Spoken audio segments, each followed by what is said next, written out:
Hey, how's it going, RC drivers? I've got a fun and I think valuable video for you today. 10 RC car gadgets that are worth checking out. Now, the gadgets I'm about to show you is stuff that I use here at the workshop or when I'm out in the field testing RC cars.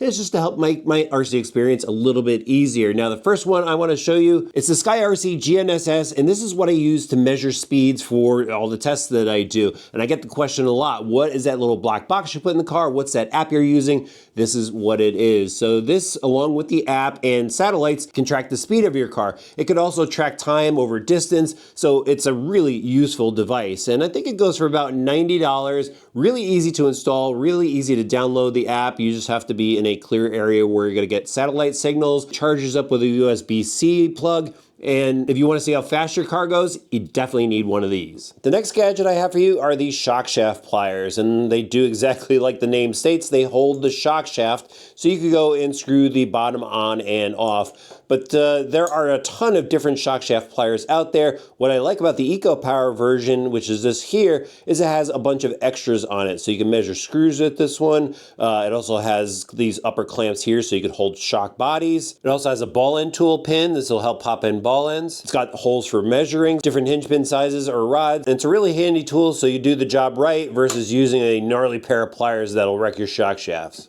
This is the next gadget, guys. It's from KRC. It is the Blaster Mini, and it's basically an air blower. It's battery operated. It's got a little motor and fan unit in here, and they give you some different attachments with the kit. It's basically just to help blow off and maintain your RC car. Now, I know there's a bunch of these things out there, but KRC has found one that I think works pretty well. I actually have a few of these things from other brands, but this is one of the better ones that I use because it comes with this specific tip here with the brush on it, so you could just really get into the like A-arms or by your drive shafts and stuff, blow out all the dirt so you don't have any problems with grime prematurely wearing out your components. What on earth could this be? Well, you need to check this out. This is pretty cool. It's from Reefs RC, and it is a multi-tool. These things come in super handy, especially if you're out on the trail or out in some dirt lot somewhere having some fun and you need to do a repair, maybe get into your receiver box and it's held down with screws. It has all the different bits in here that you could possibly need for general use.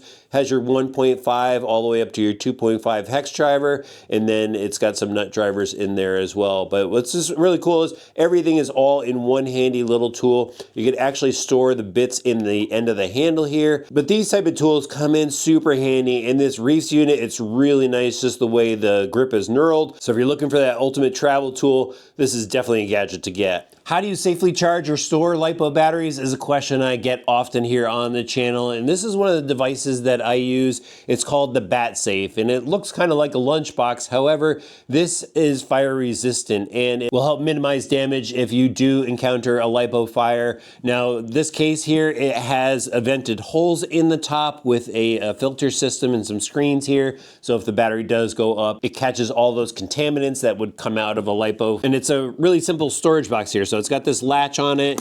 As you can see, I've got some LiPos stored in there, but you could also run long wires down in here and charge up a battery. And if you're using some high currents to charge your battery packs, this is probably something you definitely want to get. So it's good for charging, and again, it's good for storage as well. And since we're talking about LiPo batteries, let's talk about this gadget right here. This is the HighTech AD380. And this is a standalone LiPo battery discharger. And why this is important is you may not use your batteries while you're out in the field. Maybe you only use part of it, maybe it broke or something like that, and you need to discharge it in order to go and store it. Well, a lot of chargers, they have a very weak discharger where maybe you can only discharge at 2 amps.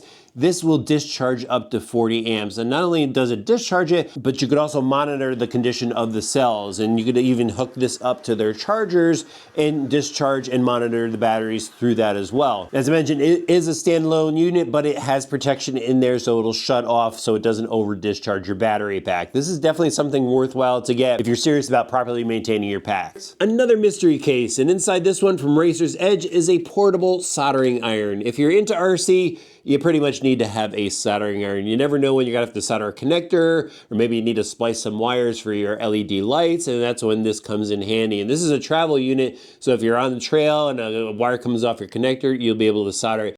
It runs on 3S battery pack, so it's got an XT60 plug on it. This one even comes with some solder, and once you put it together, it's a digital iron. You could control your temperatures, you crank it up, and you solder whatever you need to solder, obviously. Even comes with a little stand and a sponge so you can wipe off the tip. Handy little item to have. And here's one for the RC boat guys. It's a marine grease gun from Dynamite RC. Maintaining your boat's prop shaft is an absolute must. If water gets up in there, it could start to rust or corrode the prop shaft components, and you often have to go take everything apart, clean it out, re-grease it. And when you get to that re-greasing part, it could be a little bit of a hassle. That's where this grease gun comes in handy. It could shoot grease into a access hole or service hole if you have it in your strut hardware. Or you could just force grease down the stuffing tube. Makes maintaining your boat a whole lot easier. This is actually the third of this that I've had. I've gone through 2 over the years. This is my third. So again, for proper maintenance and you're a boat guy, you got to pick one of these up. If you're an RC driver that just hangs out with some buddies and you have fun in a field or parking lot driving your RC cars, inevitably it's going to turn into a drag race at some point or another,